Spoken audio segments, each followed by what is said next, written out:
खलकी बोले अरे चुड़िया कंगनवा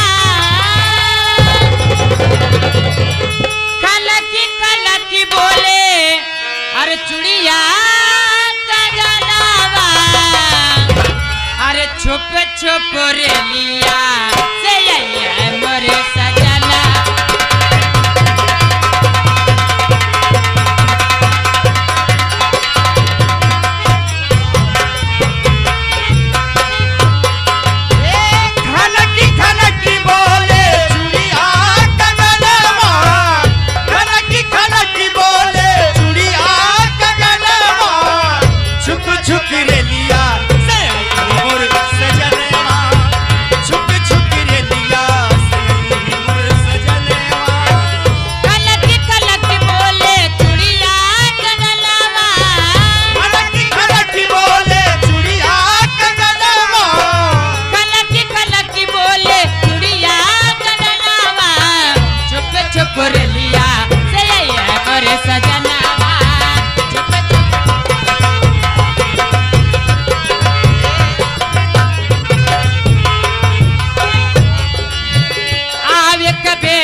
मस्कावत है रे जवान मिले के बाद अरे पगले तुझे कहना चाहिए देवी जी नमस्ते।